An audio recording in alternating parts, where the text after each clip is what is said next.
Siapa nama bos Anda? 2 hari menjelang acara perayaan ulang tahun pernikahan kakek dan nenek buyut Brian. Austen, apa kamu sudah membeli hadiah yang akan kamu berikan kepada kakek dan nenek buyut? Coba Mama lihat hadiahnya. Mama penasaran, hadiah seperti apa yang akan kamu berikan? Ujar Rebecca. Saat ini Rebecca sedang berada di apartemen Austen. Dia sengaja pergi ke apartemen Austen setelah Sean pergi dari apartemen Rebecca dengan alasan ingin pergi ke kastil lebih dulu. Buat apa aku membeli hadiah, Mah? Bukankah tahun-tahun sebelum ini, kita juga tidak pernah memberi hadiah apapun kepada kakek dan nenek buyut? Bukannya menjawab pertanyaan sang mama, Austen malah balik bertanya kepada Rebecca sambil memandang sang mama dengan tatapan sedikit heran. Sudah bertahun-tahun, kakek dan nenek tidak pernah merayakan hari ulang tahun perkawinan mereka, makanya kita juga tidak memberi hadiah apapun kepada mereka. Tetapi tahun ini lain, Austen. 2 hari lagi, mereka akan mengadakan acara untuk merayakan ulang tahun pernikahan mereka tersebut. Jadi sudah sepantasnya jika kita membeli hadiah untuk mereka. Sahut Rebecca. Austen tampak terdiam beberapa saat setelah dia mendengar perkataan sang mama, sebelum akhirnya dia berkata, aku sama sekali tidak punya ide untuk membeli hadiah apa, Mah. Tolong sekalian saja Mama yang belikan. Aku sebenarnya malas untuk datang ke kastil setelah aku tahu jika saat ini kondisi kesehatan kakek buyut dan nenek buyut sudah benar-benar kembali sehat seperti semula, saat sebelum mereka berdua meminum ramuan dari Paman Rudolf. Ucap Austen tanpa semangat. Raut muka Rebecca langsung berubah muram setelah dia mendengar apa yang baru saja diucapkan oleh Austen tersebut. Itu semua gara-gara bocah sialan itu, Austen. Tapi lihat saja nanti pada saat acara berlangsung, dia akan mendapatkan balasannya. Dan kamu akan menjadi satu-satunya calon pengganti Edward. Gumam Rebecca yang wajahnya tiba-tiba saja terlihat bengis dan kejam. Apa maksud Mama? Tanya Austen dengan mimik muka tampak heran setelah dia mendengar ucapan sang mama tersebut. Mama tidak bisa mengatakan hal itu sekarang karena kakek kamu melarang Mama. Aku akan ceritakan kepada kamu saat acara sudah berlangsung. Sahut Rebecca, serius. Aku yakin, kakek Randall pasti akan kembali menargetkan si Brian sialan itu. Gumam Austen. Diam kamu, Austen. Mama minta kamu untuk tidak lagi bicara sembarangan tentang kakek kamu. Minimal sampai acara perayaan pernikahan kakek buyut kamu selesai dilaksanakan. Mengerti kamu? Kau tegur Rebecca dengan keras pada sang putra agar jangan asal bicara. Iya, Mah. Sahut Austen yang merasa sedikit terkejut dengan respon sang mama. Austen tidak tahu jika saat ini sebenarnya perasaan dan pikiran Rebecca sedang kacau balau setelah dia mengetahui jika Rudolf yang notabene adalah paman dari Sean dan Austen pernah berniat untuk membunuh Sean. Rebecca tidak pernah menduga jika Rudolf bisa bersikap demikian tega dengan sang keponakan yang pada waktu kecilnya bahkan begitu disayang oleh Rudolf. Apa kamu tahu apa yang telah dilakukan oleh paman kamu, Rudolf, kepada kakak kamu Sean? Tanya Rebecca tiba-tiba. Austen langsung tertegun setelah dia mendengar pertanyaan tak terduga dari sang mama tersebut. Austen sampai terdiam cukup lama saking terkejutnya. Austen, mengapa kamu diam? Apa kamu dengar pertanyaan mama tadi? Rebecca memandang Austen sambil kembali bertanya setelah Austen tidak kunjung menjawab pertanyaan darinya. Iya Mah, Austen dengar. Memangnya apa yang telah dilakukan oleh paman, Mah? Tanya Austen pura-pura tidak tahu, meski sebenarnya dia sudah mendapat info dari sang paman jika Rebecca sudah tahu tentang perbuatan busuk mereka berdua yang berniat untuk melenyapkan Sean sekalian dengan Brian. Kamu benar-benar tidak tahu atau cuma pura-pura tidak tahu? Mama curiga jika Rudolf mungkin sudah memberitahu kamu, tetapi kamu malah sengaja menyembunyikan info tersebut dari Mama. Tukas Rebecca. Dia sama sekali tidak pernah menduga jika Austen bahkan ikut aktif terlibat dalam rencana Rudolf tersebut. Aku benar-benar tidak tahu, Mah. Masa Mama tidak percaya sama anak sendiri? Sahut Austen sambil berusaha keras untuk bersikap senormal mungkin. Paman kamu hampir saja membunuh Sean. Aku benar-benar tidak akan memaafkan perbuatan paman kamu itu. Bahkan papa juga sangat marah dengan tindakan busuk Rudolf itu. Ujar Rebecca sambil menahan emosinya yang langsung terpancing saat dia teringat dengan perbuatan Rudolf. Aku akan mencari dan menghukum siapapun yang ikut membantu Rudolf dan terlibat dalam masalah ini. Bahkan jika sampai kamu juga ikut terlibat, Mama tidak akan segan untuk menghukum kamu, Austen. Mama tidak main-main dengan ucapan Mama ini. Sambung Rebecca dengan nada mengancam. Austen terlihat sampai menelan ludah setelah dia mendengar kalimat yang baru saja diucapkan oleh sang mama tersebut. Jika dibandingkan dengan Sean, Austen jauh lebih mengenal watak dan karakter Rebecca. Austen paham sekali jika Rebecca sudah berbicara seperti itu, Rebecca pasti akan benar-benar mewujudkan ancamannya tersebut. Apalagi Rebecca sudah berkali-kali memberi peringatan kepada Austen jika dia sangat tidak suka kalau sampai Austen bermusuhan dengan Sean. Meskipun peringatan tersebut juga tidak pernah dipedulikan oleh Austen. Bahkan dia sudah lebih dulu mencoba untuk membunuh Sean dengan menggunakan racun. Mama jangan khawatir, aku benar-benar tidak terlibat dengan apa yang telah dilakukan oleh Paman Rudolf itu. Ujar Austen untuk meyakinkan Rebecca. Syukurlah kalau memang benar seperti itu, Austen. Mama ingin kamu dan Sean bisa saling bantu di masa depan. Tukas Rebecca. Iya, Mah, Austen akan berusaha untuk memenuhi keinginan Mama tersebut. Tetapi jika ternyata Sean yang menolak untuk membantu aku, dan bahkan malah memilih untuk memusuhi aku, Mama jangan menyalahkan aku. Sahut Austen. Tak berapa lama kemudian, terlihat mobil yang dikendarai oleh Rebecca meninggalkan area parkir gedung apartemen mewah di mana unit apartemen Austen berada. Setelah kepergian sang mama, tampak Austen terduduk lesu di sofa ruang tamunya. Aku harus secepatnya membuat Paman Rudolf bungkam untuk selamanya. Selama Paman masih hidup, maka hidup aku tidak pernah tenang. Gumam Austen sambil mengepalkan kedua tangannya. Austen sepertinya lupa atau bahkan memang sudah tidak peduli lagi dengan kenyataan jika selama ini pamannya itulah yang selalu mendukung dia. Tuan Hitoshi, baru saja ada info masuk dari anggota kita yang kita tempatkan di sekitar bandara bahwa Tuan Takamura membawa beberapa orang anak buahnya terbang ke negara ini. Dan saat ini mereka sudah berada di ibu kota.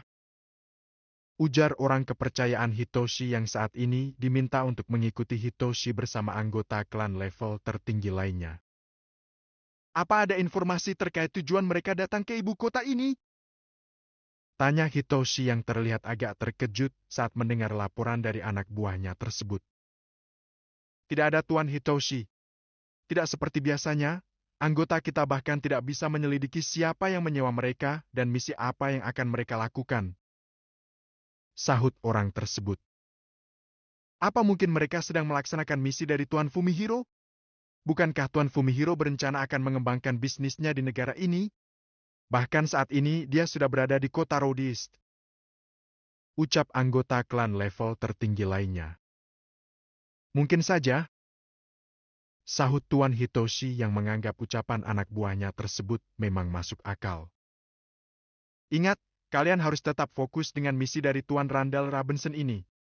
Aku melarang kalian semua untuk memancing keributan dengan anggota klan Takamura yang sedang berada di negara ini, minimal sampai misi kita benar-benar tuntas. Paham semua? Sambung Tuan Hitoshi. Mengerti Tuan Hitoshi? Sahut mereka hampir serempak. Tuan Hitoshi, kapan kita akan bergerak ke area hutan di belakang kastil itu? Menyusul teman-teman kita yang sudah lebih dulu berada di sana? Tanya salah seorang anggota klan level 2. Besok sore kita akan pergi meninggalkan penginapan ini dan langsung menuju ke hutan itu secara bertahap dalam kelompok kecil sekitar 3-4 orang agar tidak menimbulkan kecurigaan. Sahut Hitoshi. Tuan Hitoshi, apa mungkin Tuan Randall Robinson juga memberikan misi ini kepada klan Takamura? Tanya orang kepercayaan Hitoshi tiba-tiba. Mengapa kamu bisa sampai berpikir seperti itu? Tuan Hitoshi malah balik bertanya. Mungkin saja Tuan Robinson merasa khawatir jika kita akan gagal untuk menyelesaikan misi ini. Sahut orang tersebut. Jika sampai Tuan Randall Robinson melakukan hal itu, kita akan semakin diuntungkan karena Tuan Robinson sudah membayar di muka lebih dari 80%. Jadi tidak ada ruginya bagi kita. Kalau memang seperti itu, aku akan membiarkan dia untuk lebih dulu melakukan aksinya. Tukas Tuan Hitoshi. Bukankah kalau mereka berhasil lebih dulu menyelesaikan misi ini, kita akan dianggap gagal oleh Tuan Randall Robinson? Tanya orang kepercayaan Hitoshi mencoba mengingatkan bosnya. Tidak bisa seperti itu. Kita tidak akan dianggap gagal karena intinya target harus mati. Siapapun yang membunuhnya, itu tidak akan menjadi masalah dan bukan merupakan suatu kesalahan jika kita tiba di kastil saat target sudah mati. Sahut Hitoshi. Tetapi untuk berjaga-jaga, perintahkan 2 orang anak buah level terendah untuk menyelidiki mereka dan segera laporkan kepada aku jika ada yang mencurigakan. Sambung Hitoshi. Siap Tuan Hitoshi. Sahut anggota klan level tertinggi itu, tegas. Sementara itu di tengah lautan luas, tampak sebuah perahu kecil sedang terombang-ambing oleh ombak besar. Saking besarnya ombak, perahu kecil itu bahkan kadang terlihat kadang seperti tenggelam di gulung ombak. Mengapa badai datang lagi? Sudah 3 jam lebih aku dipermainkan ombak sampai tak tahu arah. Gumam seorang pemuda yang merupakan satu-satunya penumpang dari perahu kecil yang sedang oleng akibat ombak besar tersebut. Pemuda yang bukan lain adalah Chad itu sudah mulai tampak kelelahan. Meski dia sudah mengerahkan seluruh kemampuan untuk menguasai perahu seperti yang telah diajarkan oleh Modak-chan. Tetapi karena badai kali ini terlalu besar mengakibatkan Chad kewalahan juga pada akhirnya. Apa nasibku akan berakhir oleh badai ini? Gumam Chad yang terus mengerahkan sisa-sisa tenaganya untuk membuat perahunya tidak sampai terguling. Syukurlah, akhirnya badai berlalu juga. Gumam Chad saat merasakan laut mulai tenang dan langit yang tadinya penuh dengan awan hitam yang terus-menerus mencurahkan hujan dengan sangat lebat, perlahan mulai berubah cerah kembali. Matahari kembali muncul dengan sinarnya yang membakar sehingga sisa-sisa badai tidak terlihat sama sekali. Chad bergegas mengeluarkan air laut yang masuk ke dalam perahunya dan setelah itu dia langsung merebahkan badannya begitu saja di tengah perahu. Chad sedang berusaha untuk mengumpulkan kembali sisa-sisa tenaganya yang hampir terkuras habis gara-gara badai. Saking lelahnya, tanpa sadar Chad tertidur cukup lama di atas perahu yang terseret arus laut entah kemana. Chad baru terbangun saat dia mendengar teriakan keras dari seorang laki-laki. Ada orang di dalam perahu kecil itu. Sepertinya dia pingsan. Teriak orang tersebut. Cepat tolong dia. Tampaknya dia telah menjadi korban badai tadi. Sahut temannya. Mendengar suara berisik yang cukup keras, Chad segera membuka matanya dan langsung berusaha untuk duduk. Ternyata dia cuma tertidur. Teriak orang yang lain lagi. Oh, ternyata aku telah tertidur. Gumam Chad sambil memandang ke arah perahu besar yang berada sekitar 10 meter di samping perahu kecilnya. Halo, apa Anda butuh bantuan? Teriak seorang pria yang bertubuh gemuk dan memiliki cambang lebat yang menutupi sebagian besar mukanya. Tampaknya orang itu adalah salah satu pimpinan di kapal besar tersebut. Tidak, terima kasih. Aku cuma sedang beristirahat setelah perahuku kena hajar badai besar selama beberapa jam tadi. Teriak Chad agar terdengar oleh orang yang di atas kapal besar. Kamu mau kemana sebenarnya? Sungguh berbahaya mengarungi samudera dengan perahu sekecil itu. Ucap si pria gemuk bercambang lebat sambil memperhatikan Chad dengan lebih teliti. Sepertinya pemuda ini cukup tangguh saat berhadapan dengan badai hingga dia bisa bertahan hingga badai berlalu. Padahal badai yang datang tadi adalah badai yang cukup ganas. Gumam si gemuk dalam hati. Chad tampak berpikir dan terdiam sejenak sebelum akhirnya dia menyahuti pertanyaan orang itu. Aku sedang menuju ke negara New East Island. Sahut Chad berterus terang. Kebetulan sekali. Kami juga sedang menuju ke negara itu untuk menjemput bos kami. Kamu boleh ikut aku jika kamu mau, daripada kamu nekat tetap menaiki perahu kamu itu. Apalagi menurut ramalan cuaca, 2 atau 3 jam lagi ada potensi untuk kembali terjadi badai di lautan ini. Tukas orang itu. Waduh, kalau harus menghadapi badai lagi, aku benar-benar bisa tinggal nama. Tenagaku masih belum pulih sama sekali. Gumam Chad dalam hati. Bagaimana? Kamu mau ikut kami atau tidak? Kami harus segera berlayar lagi agar bisa mengejar waktu untuk sampai di negara itu secepatnya. Sambung orang yang berada di atas kapal besar setelah Chad tampak terdiam cukup lama. Baiklah, aku akan ikut Anda. Terima kasih. Tetapi bagaimana dengan perahuku? Tanya Chad. Chad tidak ingin meninggalkan perahunya di tengah laut begitu saja karena perahu itu adalah barang pemberian dari gurunya dan dia sangat suka dengan perahu kecilnya tersebut. Hah, hah, hah. Sepertinya kamu sangat menyukai perahu itu ya? Jangan khawatir. Anak buahku akan membantu kamu untuk menaikkan perahu kecil kamu agar bisa diikat di samping geladak kapal. Sahut si pria gemuk tanpa ragu sama sekali. Terima kasih banyak, Tuan. Seru Chad dengan wajah langsung berubah cerah.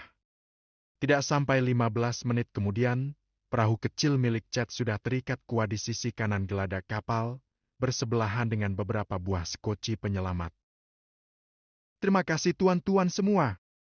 Seru Chad kepada 5 orang anak buah kapal yang baru saja membantu dia menarik perahu kecilnya tersebut. Selamat datang di perahu kami. Ujar si pria gemuk ramah. Terima kasih tuan atas tumpangannya. Sahut Chad sambil menjulurkan tangannya. Salam kenal, namaku Chad. Sambung Chad.